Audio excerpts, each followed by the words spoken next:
2024 में मकर संक्रांति कब है? 14 जनवरी या फिर 15 जनवरी? इस दिन हमें क्या करना चाहिए, क्या नहीं करना चाहिए?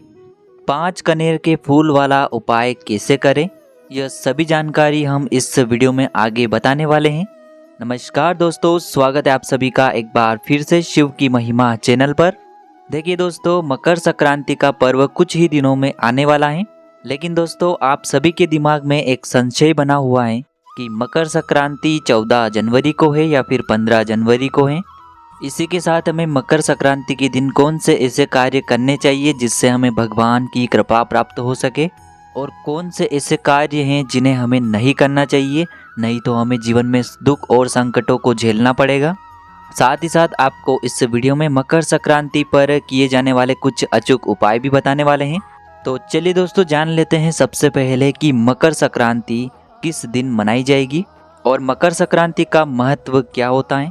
देखिए, जब भी सूर्य उत्तरायण में जाता है, यानी कि जब भी सूर्य धनु राशि से मकर राशि में जाता है, तो सूर्य जिस दिन मकर रेखा में प्रवेश करता है और जिस समय प्रवेश करता है उसी समय मकर संक्रांति का पर्व मनाया जाता है।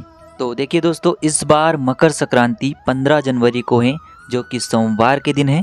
तो आप सभी समझ गए होंगे कि इस साल हमारे ऊपर शिव जी की कितनी अधिक कृपा होने वाली है।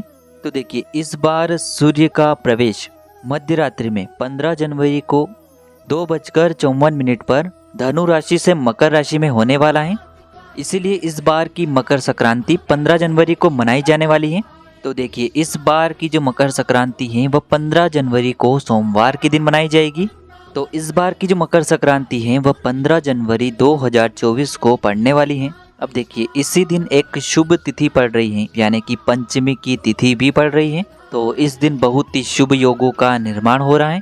तो दोस्तों, अब हम जान लेते हैं कि हमें 15 जनवरी को ऐसे कौन से कार्य करना चाहिए जिससे हमें भगवान का आशीर्वाद प्राप्त हो सके। देखिए दोस्तों, मकर संक्रांति के दिन आपको सूर्य उदय से पहले उठ जाना चाहिए। यदि आप सच में भगवान की कृपा प्राप्त करना चाहते हैं तो आपको सूर्य उदय से पहले उठ जाना चाहिए, यानी कि आपको ब्रह्म मुहूर्त में उठना है और आपको स्नान करना है।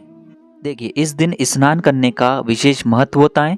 देखिए, यदि आप चाहें तो किसी भी पवित्र नदी में जाकर के स्नान कर सकते हैं, और यदि आप अपने घर पर ही स्नान करना चाहते हैं तो देखिए, जब भी आप ब्रह्म मुहूर्त में सुबह सुबह जल्दी उठेंगे और आप जिस बाल्टी के पानी में स्नान करने वाले हैं, अब देखिए उस जल के अंदर आपको सबसे पहले तो थोड़े से काले तिल डालना है। मकर संक्रांति के दिन काले तिल का विशेष महत्व होता है, यह सभी आप अच्छी तरह से जानते हैं। तो आपको थोड़े से काले तिल के दाने देने हैं और उन्हें आपको उस बाल्टी के अंदर डाल देने हैं। अब इसके बाद आपके घर में जो पवित्र नदी का जल है, अधिकतर लोगों के घर में गंगा जल रखा हुआ होता है, तो आपको थोड़ा सा गंगा जल आप जिस भी बाल्टी में नहाने वाले हैं उसमें डाल देना है। आपको मात्र 1 से 2 बूंदे गंगा जल की डाल देनी है। गंगा जल नहीं है तो किसी भी पवित्र नदी का जल है तो उससे आप 1 से 2 बूंदे उस जल के अंदर डाल सकते हैं। अब इस जल से आपको स्नान करना है। अब देखिए दोस्तों, स्नान करने के बाद जैसे आपको सूर्य देवता के दर्शन होंगे, तो आपको सबसे पहले तो सूर्य देव को अर्घ्य देना है। देखिए, जब भी आप सूर्य देव को अर्घ्य दे रहे हो तब आपको ओम सूर्याय नमः इस मंत्र का जाप अवश्य करना है। जो भी व्यक्ति अर्घ्य देते हुए ओम सूर्याय नमः इस मंत्र का जाप करता है उसके ऊपर सूर्य देव की असीम कृपा प्राप्त होती है और आपके घर का प्रत्येक सदस्य सूर्य देव की तरह ही चमकता रहता है। तो आपके प्रत्येक घर के सदस्य को इस दिन ओम सूर्याय नमः इस मंत्र का जाप करते हुए एक बार अर्घ्य अवश्य देना है। अब देखिए दोस्तों, अर्घ्य देने के बाद इसके बाद आपको इस दिन कुछ चीज़ों का दान भी करना चाहिए। देखिए, मकर संक्रांति के दिन सबसे पहले तो आपको तिल का दान तो करना ही है। तो देखिए, आपको थोड़े से काले तिल लेने हैं, थोड़ी सी आपको उड़द लेनी है, फिर आपको थोड़ी सी चने की दाल लेनी है, फिर आपको चावल लेने हैं, कुमकुम लेनी है, फिर आपको वस्त्र लेने हैं, फिर आपको कुछ धन भी लेना है, यानी कि आपसे जितना भी दान दक्षिणा हो जाए उतना आपको ले लेना है। देखिए, यह सामग्रियाँ आपके पास जितनी भी उपलब्ध हैं, जितनी भी मात्रा में हैं उतनी आप दान कर सकते हैं, या फिर यदि आपके पास इनमें से कोई भी एक सामग्री है तो उसे भी आप दान कर सकते हैं। और इन सभी सामग्रियों को आप किसी भी ब्राह्मण जन को 2024 की मकर संक्रांति पर दान कर सकते हैं। इसका आपको विशेष फल प्राप्त होता है। तो आप यह कार्य भी कर सकते हैं 2024 में भगवान का आशीर्वाद प्राप्त करने के लिए। देखिए, आपको एक जानकारी जान लेनी चाहिए कि मकर संक्रांति के दिन ही भगवान शिव और नारायण दोनों गंगा स्नान के लिए जाते हैं। इसीलिए आप समझ सकते हैं कि जो तिल के लड्डू हैं वह कभी भी अकेले नहीं बन सकते हैं। इसीलिए तिल के जो लड्डू हैं वह हमेशा गुड़ में मिलाकर ही बनते हैं। तो इसका सीधा सा मतलब है कि भगवान शिव और नारायण एक साथ गंगा स्नान के लिए जाते हैं मकर संक्रांति के इस विशेष पर्व पर। इसीलिए यह जो दिन है विशेष हो जाता है। तो देखिए दोस्तों, इस दिन आपको तिल से बनी हुई किसी भी प्रकार की चीज़ का दान अवश्य करना चाहिए। चाहे आप किसी भी गरीब व्यक्ति को करें या फिर ज़रूरतमंद व्यक्ति को करें, तिल का दान करने से इस दिन आपको विशेष फल की प्राप्ति होती है। अब देखिए, इस दिन सूर्य के उत्तरायण का महत्व होता है, इसीलिए आप सूर्य देव को भोग लगा सकते हैं। तो इस दिन आप चावल की खिचड़ी या फिर उड़द की खिचड़ी का भोग सूर्य देव को लगा सकते हैं। तो दोस्तों, इस प्रकार से हमने आपको यह चीज़ें बताई हैं। तो दोस्तों, यदि आप यह कार्य करते हैं तो निश्चित ही आपको भगवान का आशीर्वाद प्राप्त होता है। अब दोस्तों, हम जानते हैं कि आपको इस साल कौन सी गलतियां नहीं करनी चाहिए।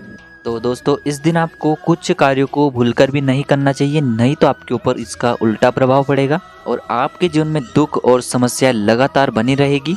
तो देखिए दोस्तों, सबसे पहले तो हमें स्नान करना चाहिए, यानी कि जो भी व्यक्ति इस दिन पूजन करने वाला है, पूजा पाठ करने वाला है, तो उसे इस दिन स्नान करना चाहिए। तो इसका सीधा सा मतलब है कि मकर संक्रांति के दिन प्रत्येक व्यक्ति को स्नान करना चाहिए। किसी भी व्यक्ति को बिना नहाए नहीं रहना चाहिए। और शास्त्रों में बताया गया है कि जब भी आप उठते हैं तो सबसे पहला कार्य आपका इस दिन स्नान करना ही होना चाहिए। तो इस दिन आप बिना नहाए किसी भी चीज़ को नहीं खा सकते हैं, किसी भी चीज़ को नहीं पी सकते हैं, यहाँ तक कि आप चाय भी नहीं पी सकते हैं। तो आपको इस दिन सबसे पहले तो स्नान करना चाहिए, उसके बाद ही आपको अपने जो भी खाना पीना है वह कर सकते हैं। तो आपको इस विशेष बात का ध्यान रखना है। अब दोस्तों, हम जान लेते हैं दूसरी विशेष जानकारी के बारे में, जो कि आपको इस दिन भूलकर भी नहीं करना है। तो दोस्तों, इस दिन आप देखिए, इस दिन आपको तामसिक भोजन नहीं करना है। तामसिक भोजन से मतलब है कि आपको इस दिन किसी भी प्रकार से उल्टे सीधे खाने को नहीं खाना है।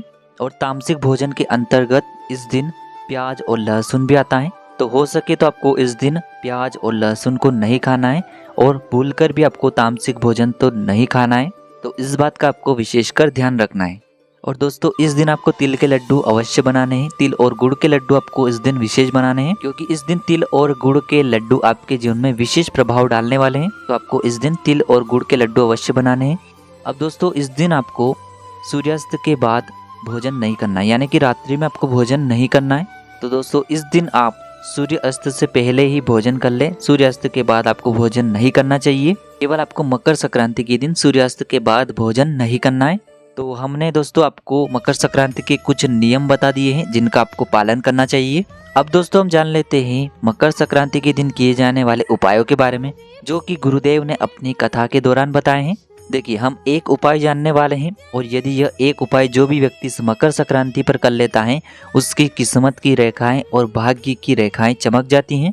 देखिए, मकर संक्रांति साल के पहले महीने में आता है और मकर संक्रांति इस बार तो सोमवार के दिन पड़ रहा है और इस दिन पंचमी की तिथि भी है। तो बहुत ही शुभ संयोग लेकर के यह मकर संक्रांति आ रही है। देखिए, मकर संक्रांति के दिन है सोमवार का दिन। तो इस दिन आपको लेने होंगे 5 कनेर के पुष्प। तो आपको 5 कनेर के पुष्प इस दिन एकत्र कर लेने हैं और आपको सुबह सुबह भगवान शिव के मंदिर में इन्हें लेकर के पहुंचना है। इसी के साथ में आपको 1 लोटा शुद्ध जल भी लेना होगा तांबे के पात्र के अंदर। देखिए, यह जो दिन है विशेषकर भगवान शिव और भगवान नारायण के मिलन का दिन होता है। तो इस दिन आपको यह उपाय करने से नहीं चूकना है। देखिए, मंदिर पहुंचने के बाद सबसे पहले तो आपको जो 1 लोटा जल है उसे आपको भगवान शिव के शिवलिंग पर अर्पित कर देना है, श्री शिवाय नमस्तुभ्यम इस मंत्र का जाप करते हुए। अब देखिए, आपके पास है 5 कनेर के पुष्प। तो इन 5 कनेर के पुष्पों को आपको अलग अलग स्थानों पर समर्पित करने होंगे। तो देखिए, सबसे पहला जो कनेर का पुष्प है इसे आपको समर्पित करना होगा भगवान शिव के शिवलिंग के सीधे तरफ, जहाँ गणेश जी का स्थान होता है वहाँ पर आपको पहला कनेर का पुष्प समर्पित करना है। अगर आपको शिव परिवार की जानकारी नहीं है तो पूरा शिव परिवार सामने स्क्रीन पर दिखाया जा रहा है। इसी प्रकार से पहला कनेर का पुष्प आपको गणेश जी वाले स्थान पर अर्पित कर देना है। देखिए, कनेर के पुष्प की जो डंडी है वह जलाधारी की ओर रहेगी और फूल वाला जो भाग है वह आपको शिवलिंग की तरफ रखना है। इस प्रकार से पहला फूल अर्पित करना है। दूसरा जो पुष्प है कनेर का वो आपको कार्तिकेय जी वाले स्थान पर अर्पित करना है। देखिए, प्रत्येक पुष्प को समर्पित करते समय आपको आपकी जो भी विशेष मनोकामना है उन्हें परिपूर्ण करने के लिए महादेव से प्रार्थना करनी है। तो इस प्रकार से आपको दूसरा कनेर का पुष्प अर्पित करना है। तीसरा जो कनेर का पुष्प है इससे आपको जलाधारी के बिल्कुल बीच में जो माता अशोक सुंदरी का स्थान होता है, वहाँ पर आपको तीसरा कनेर का पुष्प समर्पित करना है। अब देखिए, चौथा जो पुष्प है कनेर का, उसे आपको समर्पित करना है शिवलिंग के ऊपर जो जलाधारी होती है, यानी कि जो मटकी रखी हुई होती है, उसमें आपको समर्पित करना है, जिससे बूंद बूंद करके शिवलिंग पर जल टपकता है, उसमें ही आपको ये चौथा पुष्प समर्पित करना है। देखिए, इस स्थान पर शिव जी की 5 कन्याओं का निवास है, जया, विषहरा, देव, दोतली और शामली बाली। पांचों का स्मरण करते हुए आपको ये चौथा पुष्प अर्पित कर देना है। अब देखिए, 5वें कनेर के पुष्प को समर्पित करने से पहले आपको इससे एक स्थान पर स्पर्श करवाना है। देखिए, यदि शिव जी के मंदिर में त्रिशूल है तो आपको त्रिशूल का जो मध्य बिंदु होता है, जिससे त्रिशूल के तीनों शूल जुड़े हुए होते हैं, वहाँ पर आपको इस 5वें कनेर के पुष्प को स्पर्श करवाना है। तो त्रिशूल के मध्य बिंदु पर इस पुष्प को स्पर्श करवाने के बाद आपको इसे अंत में भगवान शिव के शिवलिंग पर आपको अर्पित कर देना है। जो भी व्यक्ति इस दिन इस प्रकार से कनेर के पुष्प वाला यह चमत्कारी उपाय कर लेता है, आपकी जो यह मनोकामना है निश्चित रूप से इसी साल अवश्य ही परिपूर्ण हो जाएगी। दोस्तों, आपको ध्यान रखना है कि कनेर के पुष्प की जो डंडियां हैं वो आपको सभी जलाधारी की ओर ही रखनी है। तो दोस्तों, इस प्रकार से आज के इस वीडियो में हमने आपको मकर संक्रांति पर किया जाने वाला एक विशेष उपाय बताए हैं, साथ ही साथ कुछ नियम भी बताए हैं जिनका आपको पालन करना है। यदि जानकारी अच्छी लगी हो तो वीडियो को लाइक करें और चैनल को सब्सक्राइब जरूर करें।